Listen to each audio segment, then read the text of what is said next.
ትናንት ከወጣሽ በኋላ ራሱን ስቶ ወድቆ ነበረ ማለት አላቅም። ሃይሚ እኔ ብዙ ጊዜ ተናገር ያለው የሆነ ጭንቀት አለ ውስጡ ላይ በጣም እየተጨነቀ ነው። እዚህ ምረንም ታራ እውነቴን ነው ሃይሚ። ትናንትና ልነግርሽ ነበረ ግን ይሻለዋል ብዬ አስቤ ነበረ ግን ደግሞ ይደራሉኝ ማለት ሆስፒታል ወሰዳችሁ?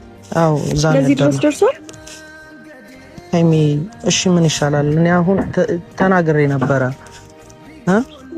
መቼም ባንቺ ምክንያት ነው ትልኝማ።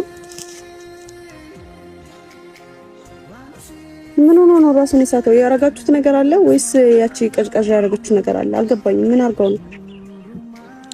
እንደዛ አይደለም። ፌንት ነቅሎ ማያቅ ልጅ እንዴት ፌንት ሊነቅል ይችላል? ጭንቀት ነው። እሺ አሁን የት ነው? ሆስፒታል ነው ያለው እኮ። መሄድ እንችላለን? እንሄዳለን። እሱን ላሳይሽ ነው የቀረሁሽ። ግን ደግሞ ግን ምን ሌላ ማላውቀው ነገር አለ? የለም እንድትጨነቂ አይደለም፣ ግን ነገሩ ላይ የሆነ ቦታ ብትሰጪው ነው ደስ ይለኛል። ጽዋሻይ ነገር አለ። የሆነ ነገር አድርገውታል። እውነቱን ንገረኝ ሃይሚ። እኮ እኔ ስወጣ ደህና አልነበር እንዴ? እኮ በጣም ተጨንቆ ነበረ፣ በጣም እያሰበ ነበረ። እሺ በዛ ምክንያት ነው ራሱ የሚሳተው? አዎ አላውቅም። እኔ አሁን ሃይሚ እኔ እንድትረጁም እፈልጋለሁ። እያለፈበት ያለው መንገድ እንጃ፣ በጣም ጭንቀት ውስጥ ነው ያለው። እኔ እንደዛ አይቼውም አላውቅም። ዝቅ ብሎ ነስር በነስር ሆኖ ራሱን ሲዝት እኔ ግራ ገባኝ።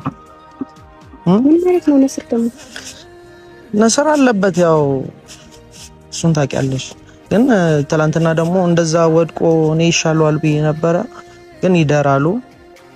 የሆነ ነገርም ሳይመታ አይቀርም። እዚህ አትዋሸኝ። እኔ እውነቱን ዘገየም ቆየም ፈጠነም ማወቅ አይቀርም እኮ። የዋሾሽ አይደለም ታደርገው። አንደኛ ነስር እንዴት ሊነስሮ ቻለ? ሲቀጥል ደግሞ እንዴት ነው ፌንት ነቅሎ ሆስፒታል እስከ መግባት የሚደርሰው? ምን የሆነው ነገር አለ ማለት? ከዚህም በፊት የምንጨቃጨቅበት ጉዳይ አይደል እንዴ? ምን ይሄ ሊያሳስበው ነው የሚገባው ወይስ? አልገባኝም። የተፈጠረ ነገር አለ ሌላ ነገር እንዴ? ይሄ እኮ ከሌላው ጊዜ የተለየ እኮ ነው። እሺ ለማንኛውም ሰደኝ። እሺ ወስድሻለሁ። ተረጋጊ። ሄደን እናየዋለን። ያለበትን ሁኔታ ታያለሽ። ሄደን እንጠብቃለን። ሌላም ትነግረኝ ነገር አለ? የለም። ሄደሽ ብታዩ እና ተረጋግታችሁ እንድታወሩ ሰላም እንድትፈጥሩ ነው ፈልገው። እንደዚህ አይነት ሁኔታ ውስጥ አንቺ መግባት የለብሽም። ለሚያሳስበን ፍጹም መጀመሪያ እሱን ሄጄ ማየት አለብኝ። ሲቀጥል ደግሞ ተሳስበን ምናምን ተረድቼው የሚባለውን ነገር እሱን እናስብበታለን። ሁሉም ነገር ጤና ይቀድማል። ሄጄ ልየው። ሲቀጥል ደግሞ የሆነ ነገር ባይሆን በእርግጠኝነት በዚህ ምክንያት ብቻ ራሱን ሊስት አይችልም። ሁሌ የምንጨቃጨቅበት ጉዳይ ነው። አዲስ ነገር የለም።